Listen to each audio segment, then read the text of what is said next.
레위기 15장 1절부터 18절입니다. 여호와께서 모세와 아론에게 말씀하여 이르시되 이스라엘 자손에게 말하여 이르라. 누구든지 그의 몸에 유출병이 있으면 그 유출병으로 말미암아 부정한 자라. 그의 유출병으로 말미암아 부정함이 이러하니 곧 그의 몸에서 흘러나오든지 그의 몸에서 흘러나오는 것이 막혔든지 부정한즉 유출병 있는 자가 눕는 침상은 다 부정하고 그가 앉았던 자리도 다 부정하니 그의 침상에 접촉하는 자는 그의 옷을 빨고 물로 몸을 씻을 것이며 저녁까지 부정하리라. 유출병이 있는 자가 앉았던 자리에 앉는 자는 그의 옷을 빨고 물로 씻을 것이요 저녁까지 부정하리라.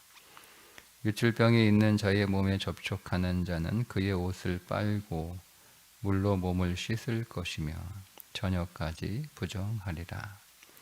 유출병이 있는 자가 정한 자에게 침을 뱉으면 정한 자는 그의 옷을 빨고 물로 몸을 씻을 것이며 저녁까지 부정하리라.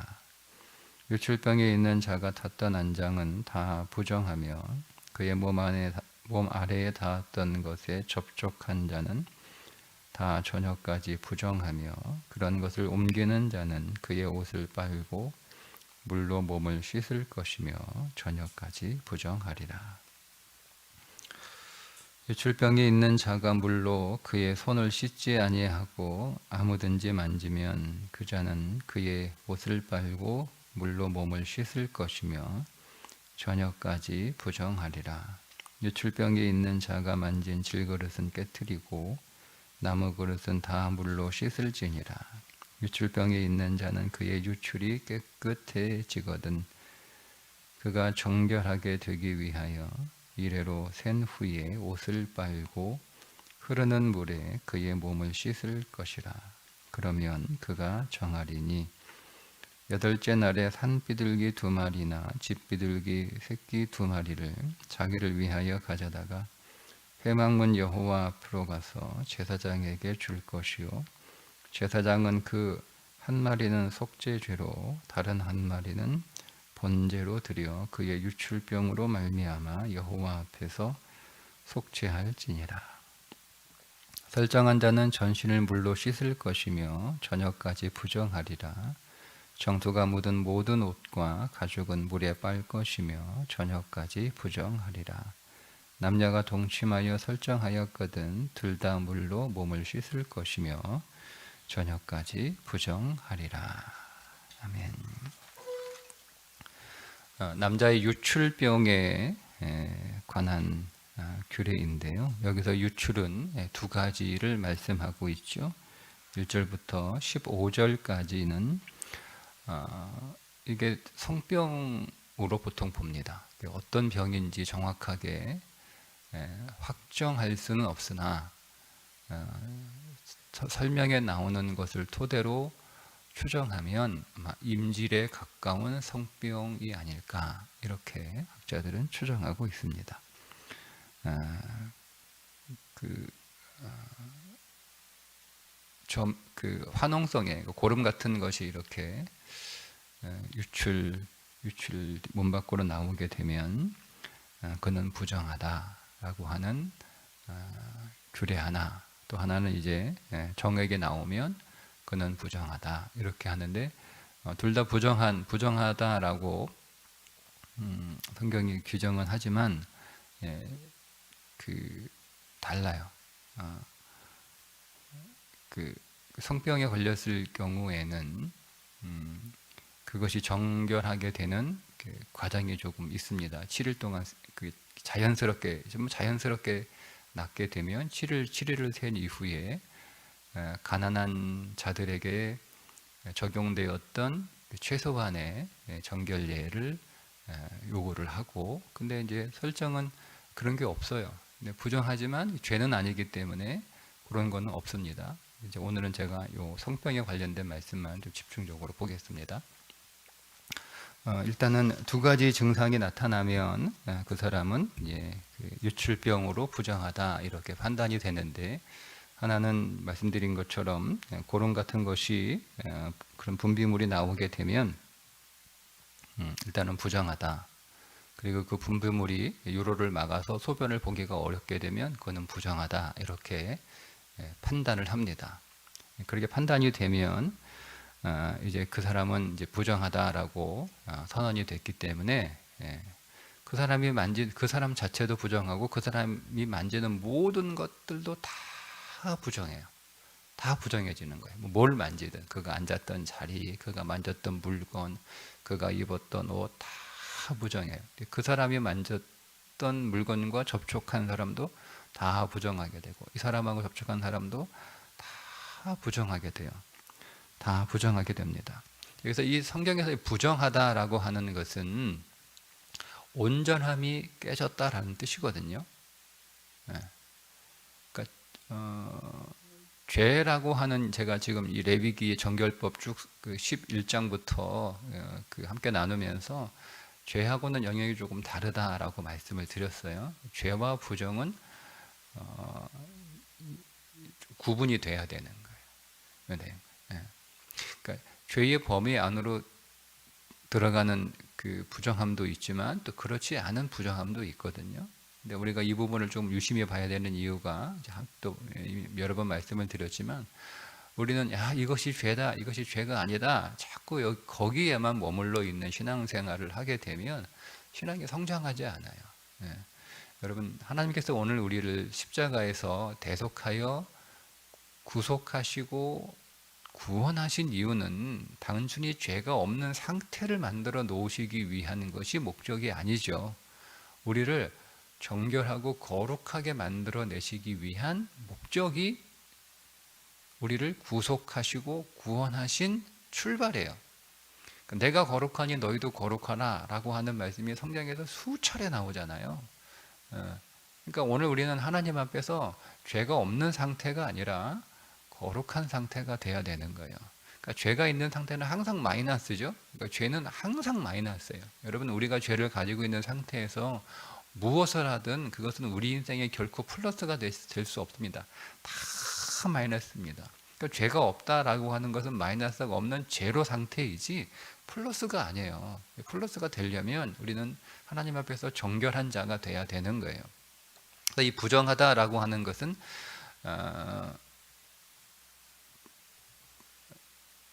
그 온전함이 깨어진 거여서, 온전함이 깨지면 하나님께로 나아갈 수 없는 거예요. 그러니까 성경에서 죄와 부정함은 다른 영역이지만 공통점은 하나님께 나갈 수 없어요. 왜? 하나님은 거룩하시기 때문에. 그러니까 인간에게 있어서 가장 최고의 형벌은 뭐냐? 하나님께로 나갈 수 없다는 것, 하나님을 부를 수 없다는 것.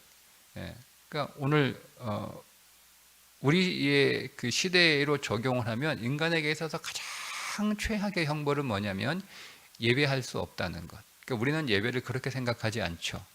예배가 내 인생에 가장 최고의 복이다. 혹은 내가 예배드리지 못하는 그 상황이 내 인생의 가장 최악의 형벌이다라고 생각하지 않습니다. 물론 여기서 드리는 예배는 우리가 교회 성전에 나와서 예배 의식에 참여하는 예배를 말씀드리는 게 아니에요. 우리의 삶 전체가 예배이어야 되고, 우리의 삶 전체가 하나님 앞에 거룩한 산 제물로 드리는 그 삶을 말씀드리는 거예요. 그러니까 우리의 삶이, 모든 예배는 본질적으로 예배 의식, 여기에 나오는 예비기의 모든 제사는 제사 의식을 치르는 게 목적이 아니죠. 그 제사 규례를 통해서 하나님께 가까이 가는 거예요. 하나님의 임재 안으로 들어가는 거고 하나님과 연합되는 거예요. 그러니까 우리의 모든 예배도 예배 의식이 목적이 아니고, 그 예배를 통해서 우리가 하나님과 안으로 더 들어가서 하나님과 더 연합되고 하나님의 임재 안으로 더 들어가는 것이, 그게 목적이에요.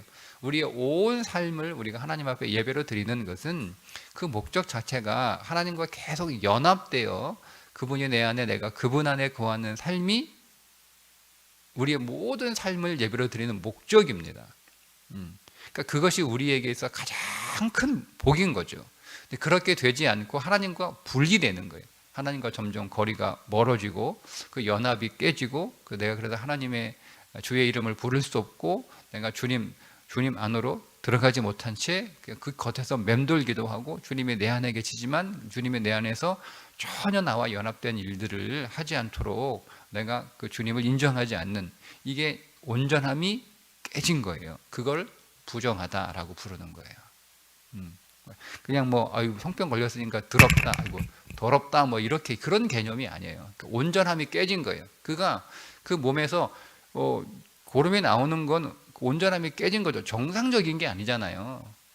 몸에서 뭐가 유출되는 건 정상적인 게 아니에요. 그러니까 그가 정상적이지 않기 때문에 그가 하나님 앞으로 나아갈 수 없는, 즉 제사할 수 없는 상태가 되는 거예요. 그래서 그 상태를 부정하다 이렇게 말씀하고 있는 겁니다. 그래서 그가 부정해졌기 때문에 그가 만지는 모든 것들이 다 부정해집니다.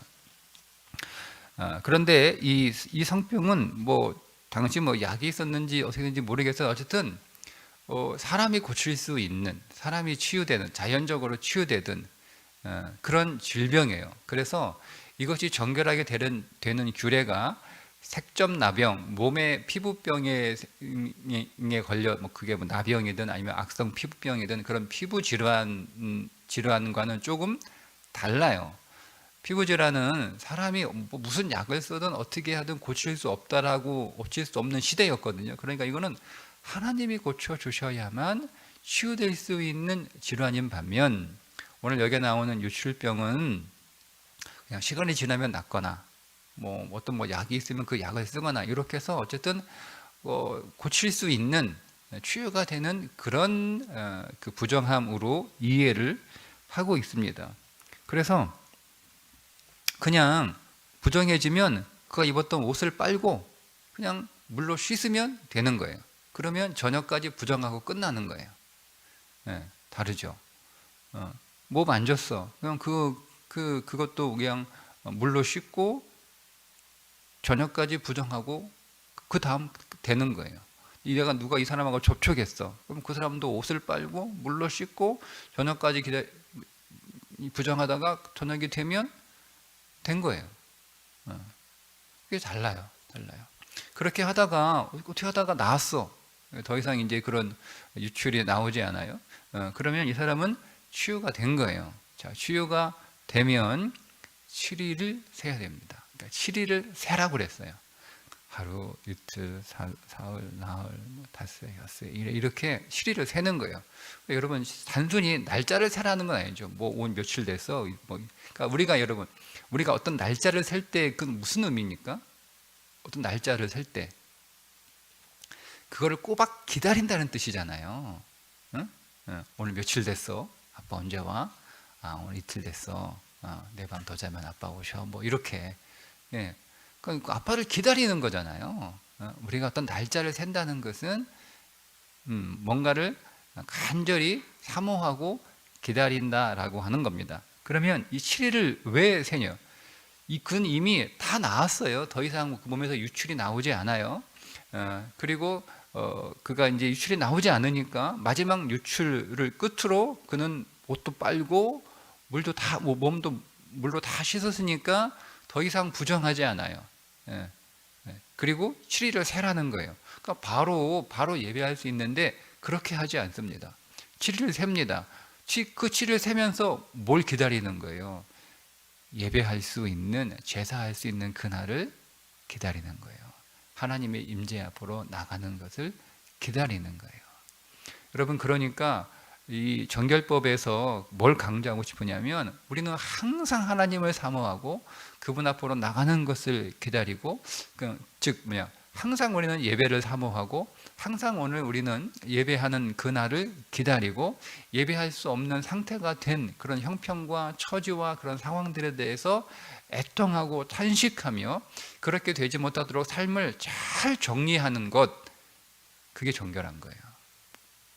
그냥 뭐 상황이 되면 예배 드리고 형편이 되면 예배 드리고, 형편 안 되면 뭐 예배 못 드리고, 뭐 상황이 그러니까 뭐 나는 예배 드리고 싶은데 뭐 상황이 이러니까 뭐 나는 뭐 어쩔 수 없어, 뭐 그런 예배를 그렇게 생각하고 예배를 그렇게 취급하는 사람을 성경은 부정하다라고 얘기하는 거예요. 내 몸에서 유출병은 없잖아요. 그럼 나는 정하냐? 그렇지 않은 거죠. 그래서 이 7일 동안 하루하루 꼽으면서 오늘 하루 지났구나, 이제 6일 남았어, 또 이틀 지났구나, 5일 남았어, 3일 지났구나, 나흘 남았어, 이렇게 기다리는 거예요. 간절한 마음으로. 그렇게 기다리고 난 뒤에 옷을 빨고 물에 그의 몸을 씻는 거죠. 자, 이미 7일 동안 더 이상 유출이 나오지 않았어요. 그러니까 마지막 유출이 되었을 때 그는 옷도 빨고 정결하게 몸을 씻었단 말이에요. 그리고 7일을 손꼽아 기다리며 보내고 난 뒤에 다시 그는 이미 정결하지만 다시 옷을 빨고 흐르는 물에 그의 몸을 씻는, 여러분, 그러니까 질병이 다 나았다라고 하는 것이 끝이 아닌 거죠. 정말 끝은 하나님께서 확증해 주셔야 되는 거예요. 여러분, 우리가 우리의 삶에 관하여 어떻게 생각하든 그거는 중요한 게 아니에요. 하나님이 오늘 우리의 삶에 관하여 어떻게 확증하시는가 하는 것이 더 중요한 거예요. 더 이상 유출 나오지 않는데, 내가 마지막 유출, 내가 다 옷도 빨고 집에 있는 거 내가 다 깨끗하게 씻고 질그릇 같은 경우는 깨트려 버리고 다 이렇게 해서 더 이상, 그게 그런 지가 7일이 지났으니까 나 이제 됐어 라고 하는 게 아니라 하나님께서 그렇게 정해 놓으신 거예요. 유출이 끝났고 유출이 다 나았고, 그리고 마지막 유출 때 네가 이미 몸도 씻고 옷도 빨고 다 깨끗하게 정결하게 되었으나 하나님이 정하신 거예요. 7일을 세고 7일째 되는 날 옷을 빨고 몸을 깨끗이 씻어 정결하게 하라 라고 하는 거예요. 그 과정까지 끝내야 되는 거죠. 여러분, 우리는 우리식으로 더 이상 그런 어떤 삶의 상황들이나 그런 것도 나타나지 않으니까 다 끝났어, 다 됐어 라고 볼 수 없다는 거죠. 하나님이 정하신 하나님의 방법과 하나님의 길 안에 계속 우리의 삶을 가지고 가야 되는 거예요. 그러니까 여러분, 우리의 삶에 아무런 문제가 있다 없다 그게 되는 게 아니에요. 나는 하나님이 정하신 길로 걸어가고 있고 내 삶이 하나님이 정하신 그 질서 안에 세팅이 되어 있느냐, 이게 더 중요하다는 겁니다. 그리고 나서 여덟째 날에 8일이라고 하는 날은 되게 중요한 날이다라고 우리가 레위기에서 발견하게 되죠. 새 창조의 날이고 새롭게 난 일이고 새로 빚어진 날이고 새로 출발한 날이고 그냥 태어난 날이에요. 8일은 새롭게 태어난 날이에요. 8일이에요. 자, 그 8일째 되는 날에 산비둘기 2마리나 집비둘기 새끼 2마리를 자기를 위하여 가져다가 회막 문 여호와 앞으로 가서 제사장에게 줄 것이요, 이렇게 나옵니다. 그러니까 그 나병 그 색점에서 가난한 자가 그가 정결케 되기 위하여 드리는 최소한의 제물이죠. 그게 이제 유출병 환자에게 적용이 되는 거예요. 말씀드린 것처럼 나병은 시간이 지난다고 고쳐지는 게 아니에요. 자연스럽게 치유가 안 되는 병이에요. 그리고 고칠 수 없는 병이에요. 근데 그 유출병은 시간이 지나면 고쳐지는 거예요. 시간이 지나면 자연스럽게 나아요. 영문은 모르지만 어쨌든 나아요. 그래서 깨끗해진 거예요. 여러분, 우리 인생에 그런 부분들이 있죠. 내가 특별히 노력하지 않아도 그냥 자연스럽게 문제가 해결되고 자연스럽게 시간이 지나면 내가 거기서 나오는 거예요. 자연스럽게 시간이 지나면. 근데 우리는 그런 것들을 하나님의 은혜라고 생각하지 않습니다. 그러니까 나병, 고칠 수 없는 병이 깨끗하게 회복이 되는 건 하나님의 은혜요, 하나님의 선물이요, 하나님이 고쳐주셨다라고 생각해서 하나님 앞에 예배를 드릴 수 있고 감사할 수 있는데, 이 유출병은 시간이 지나면 낫는 거예요. 그럼 하나님이 특별히 하신 게 아니죠. 그러니까 시간이 지나면 낫는 거예요. 시간이 지나면. 그러니까 우리는 그건 하나님이 하셨다라고 생각하지 않는 거죠. 근데 그렇지 않다는 거예요. 이 구절은 그렇지 않다는 거예요. 세상에 하나님의 은혜가 아닌 것은 없다는 거예요. 시간이 지나서 자연스럽게 낫는 것처럼 보이지만 사실은 하나님이 치유해 주셨고 하나님의 은혜요, 하나님의 선물이라는 거죠. 그러니까 이게 오늘 우리의 삶을 대하는 태도인 거예요. 뭐 어떤 것들은 뭐 굉장히 힘들고 어렵고 그래서 이거 하나님의 은혜가 아니면 도저히 내 인생 안에서 이루어질 수 없는 그런 일들이기 때문에 막 그런 것들이 내 안에서 일어나게 되면 이 하나님이 하셨어요 뭐 이렇게 하는 거지만, 또 어떤 것들은 하나님이 했다기보다 내가 약 잘 먹어서 뭐 나은 거야, 내가 뭐 병원 열심히 가가지고 나은 거야, 뭐 내가 운동 열심히 해가지고 고친 거야, 뭐 그런 거 우리가 있을 수 있잖아요. 뭐 이거는 뭐 약도 안 되고 의사도 안 되고 진짜 치유할 수 없는 그런 큰 병이라서 내가 약도 먹고 뭐 이거 하지만 사실은 하나님이 고쳐주신 거야 뭐 이렇게 하는 질환도 있지만, 그거 그냥 뭐 감기 그냥 병원 가도 며칠에 20일에요? 병원 가도 뭐 약 먹어도 뭐 이렇게 하잖아요, 그죠? 그러니까 병원 안 가도 시간 지나면 감기는 나아요. 그러니까 이거는 뭐 그냥 그런 거죠. 이거는 뭐 그냥 시간이 지나면 낫는 병이니까 뭐 그걸 가지고 뭐 하나님이 고쳐주셨어, 뭐 하나님의 은혜요, 뭐 이렇게 좀 이렇게 요란하게 하는 거 좀 오버하는 거다. 이게 우리 안에 있는 인식이잖아요. 예를 들자면 그런 거 없다는 거예요. 그러니까 그게 우리의 삶의 올바른 태도는 뭐 죽을 암을 고쳐주셔도 하나님의 은혜요, 내가 시간만 지나면 뭐 한 달만 고생하면 깨끗하게 낫는 감기도 하나님의 은혜라고 하는 믿음의 태도, 삶의 태도가 우리 인생에서 매우 중요하다. 이게 믿음의 태도라는 거죠. 모든 것이 다 주님의 주권과 주님의 손 안에 있어서 그분이 내 인생 안에서 일하심으로 인하여 이루어진 이 결과이지, 어느 것 하나 내가 내 손으로 얻어진 것, 우연히 얻어진 것, 자연스럽게 얻어진 것이 우리 인생 안에 없다는 거예요. 그래서 반드시 정결례를 해야 되는 거예요. 반드시. 자, 그런데 14절에 보면 그것을 여호와 앞으로 가서 제사장에게 줄 것이요, 이렇게 나와요. 여호와 앞으로, 정확하게 직역을 하면 여호와의 얼굴 앞으로 이 뜻입니다. 제가 말씀드린 것처럼 죄든 부정이든 뭐가 최악의 형벌인 거예요. 공동체에서 쫓겨나고 공동체에서 격리되고 진영 밖에 나가서 사는 것이 형벌이 아니고 그것은 상징적인 거예요. 하나님의 임재 앞에 설 수 없다는 거예요. 더 이상 하나님을 볼 수 없다는 거예요. 그것이 가장 큰 형벌이에요. 우리의 인생에서 최악의 형벌은 하나님의 임재 앞으로 나가지 못하는 거예요. 여러분이 병들고 여러분이 돈이 없고 여러분의 뭐 인생에 어떤 뭐 풍파가 몰아닥치고, 그래 여러분이 인생에 막 이렇게 파도에 맞아서 흔들리고 파손되고 뭐 이렇게 물이 차고, 그게 형벌이 아니고요. 우리가 하나님 앞에 나갈 수 없다는 거예요. 어떤 이유이든지 하나님 앞에 나갈 수 없다는 거예요. 그런데 우리 지금 뭐 아무 때고 교회 올 수 있잖아요. 우리는 내가 마음 먹으면 언제든지 교회 올 수 있어요. 그래서 난 전혀 문제가 없어 라고 하는 상태가 아니고요. 내가 나온들 뭐 합니까? 하나님은 거룩한데 나는 정결하지 않아요. 그럼 내가 뭐 아무리 나와봐야 소용없어요. 하나님은 나를 만나주시지 않는데. 내가 교회에 왔다, 예배당 안에 들어왔다 라고 하는 것이 중요한 게 아니라 하나님의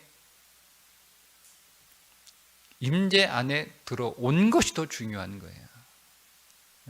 근데 여러분, 정결하지 않으면 그분의 임재 안에 누구도 들어갈 수 없어요. 그냥 우리는 건물 안으로 들어온 거죠. 예배라고 하는 의식 안에 그냥 참여했을 뿐이에요. 그러니까 정말 우리에게 생명이 되는 건, 그러니까 여러분, 우리가 아무리 문지방에 닳도록 교회당 예배당 들락달락 해봐야 내가 정결하지 않고 내가 그분을 생명으로 만나지 않으면 내 인생 안에서 아무런 일도 일어나지 않아요. 내 인생은 회복되지 않습니다. 우리는 하나님의 임재 안으로 들어가야 되는 거예요. 그분의 생명 안으로 들어가야 되는 거예요. 그래서 1시간 예배의식 잘 마쳤다가 아니라 내가 이 예배의식 안에서 몸은 예배당 안에 들어와 있지만 내 심령은 주님 안에 들어가 하나님을 만나고 그분의 생명을 경험하고 그분의 임재 안에서 그분의 만지심과 그분의 다루심을 경험하는 거예요. 다루심을 경험하는 거예요. 여러분, 누가 내 인생을 다루든 내 인생은 변하지 않습니다. 여러분, 누가 여러분의 삶을 고치고 여러분의 인생을 바꿔준 사람이 있습니까? 아무도 없습니다. 누구도 심지어 나 자신도 내 인생을 다루지 못합니다. 내가 나를 어떻게 다뤄요? 못 다뤄요. 그래 결국 오늘 우리의 삶이 회복되고 우리가 더 건강하게 생명으로 우리의 삶이 고쳐지는 길은 딱 하나예요. 하나님이 나를 다루셔야 되는 거예요. 그러니까 우리가 예배 안으로 들어가는 것은 하나님의 다루심 안으로 들어가는 거예요. 그러니까 예배 안에서 나를 그분 앞에 탁 내놓는 거죠. 하나님 나를 좀 다루어 주세요. 나를 좀 다루어 주세요. 그럼 이건 뭐예요? 자기가 지 맘대로, 지 뜻대로, 지 원하는 대로 막 열심히 이렇게 살면 잘 살 것 같아서 집을 나간 탕자가 내가 내 인생을 아무리 다루어 봐야 나는 그냥 돼지 쥐 열매도 먹지 못하는 그게 부정한 삶이잖아요. 돼지 치는 건 유대인들에게 아주 부정한 삶이에요. 내 인생은 부정할 수밖에 없다. 조금 더 개선되거나 조금 더 나아질 수 없다라는 것을 자각하고 아버지 집에 들어간 건 배불리 먹을 수 있는 곳으로 들어간 게 아니에요. 아버지가 나를 다루어 주세요. 다루어 주세요. 그게 아버지 집으로 들어가는 거지. 우리 집에 아버지 집에 가면 먹을 것도 많고 종들도 종들은 일꾼이고요. 자식은 부모가 다루는 거예요. 여러분 종들은 일만 시키면 되지 뭐 종들 앉혀놓고 야 사람이 그렇게 되면 안 돼. 뭐 인생은 이런 거야 하면서 뭐 너 성격 고쳐. 너 태도가 그게 뭐야. 이렇게 여러분 합니까? 여러분 직장에서 사장이 직원들 그냥 일 시켜주고 일 잘하고 하라는 거 잘하면 그 월급 주는 거지. 앉혀놓고 뭐 인성교육 안 시키잖아요. 그게 종이에요. 그게 종이에요. 자식은 그게 아니잖아요. 자식은 일 안 하고 그게 아니잖아요. 자식은 다르잖아요. 너 태도가 그게 뭐야? 말이 그게 뭐야? 왜 그런 생각을 품고 살아? 왜 그게 행실이 왜 그래? 좀 고쳐. 그 다르잖아요. 이게 부모와 자식의 관계예요. 그러니까 우리가 하나님을 아버지다라고 부르는 건 여러분 세상에서 나를 먹여주고 나를 입혀주고 나를 재워주는 건 꼭 부모만은 아니잖아요. 우리가 하나님을 아버지라고 부르는 건 나를 그렇게 짐승인 자기 새끼 양육하듯 그렇게 나를 키워달라는 게 아니에요. 하나님 나를 좀 다루어 주세요. 다루어 주세요. 내 안에는 모든 죄를 하나님 다루어 주시고 내 안에는 모든 부정한 것들을 하나님 나를 다루어 주셔서 아버지의 자녀다운 모습으로 삶으로 살 수 있도록 나를 좀 다루어 주세요. 예배는 그 다루심 안으로 들어가는 거예요. 그것이 기도를 통하여 말씀을 통하여 또 찬송을 통하여 계속 하나님께서 오늘 우리를 다루시는 거죠. 그 안에 나를 탁 내놓고 오늘은 주님이 나를 다루신 대로 내가 아멘하며 순종하니라. 그래서 회중 기도를 통하여 내게 하나님께서 나를 다루시는 나에게 하는 말씀이 있고 찬양을 통하여 하나님이 나에게 하시는 말씀이 있고 선교를 통하여 하나님의 나에게 하시는 말씀이 있단 말이에요. 그 말씀이 나를 다룰 때 아멘하며 순종하며 하나님 제가 진리 안에서 하나님 제가 순종하며 주님의 다루심 앞에 내놓겠습니다. 고칠 건 고치고 버릴 건 버리고 잊을 건 잊어버리고 싸맬 건 싸매고 하는 거예요. 그런데 그런 다루심은 하나도 없고 그냥 절벽같이 방패로 자기를 에워싸고 나서 하나님이 어떻게 하든 하나님 나는 못합니다. 내가 예배만 잘 드리고 갈 테니까 예배 시간만 채우고 갈 테니까 나 오늘 예배 드렸어. 그러니까 바뀌지 않은 거예요. 인생. 그러니까 생명이 없는 거예요. 그러니까 그것이 끊긴 것이 내 인생의 가장 최악의 형별인데 왜 끊겼냐? 정결하지 않기 때문에 그런 거예요. 그래서 우리는 이제 더 이상 죄가 없어라고 하는 정죄함이 없는 상태가 아니라 이제는 정결하고 내가 거룩하니 너희도 거룩하라. 정결한 삶으로 더 나가셔야 됩니다. 그래서 여러분 더 하나님 안으로 더 들어가시고 그분이 여러분을 더 다루시도록 여러분 자신을 더 내놓을 수 있는 그런 풍성한 생명의 역사가 우리 가운데 더 일어나기를 주님의 이름으로 축복합니다. 기도하겠습니다. 하나님 아버지, 오늘 우리 안에 부정한 것들이 우리의 삶을 통하여 유출되거든 시간이 지나면 나아지겠지, 언젠가 때가 되면 좋아지겠지 하는 그렇게 우리 안에 게으르고 또 어리석은 생각 들지 않게 하시고 내가 하나님과 친밀하고 또 사랑의 관계 안으로 나아갈 수 없는 오늘 나의 부정함을 애통하며 하나님 앞에 눈물로 기도하고 주의 이름을 부르며 더 주의 임재 안으로 나아가기 위하여 애쓰는 믿음의 삶이 되게 하여 주셔서 오늘도 주님이 내 인생을 더 다루어 주시기를, 내가 주의 손 안에 더 있기를 구하는 믿음의 날이 되게 해 주옵소서. 예수님의 이름으로 기도드리옵나이다. 아멘.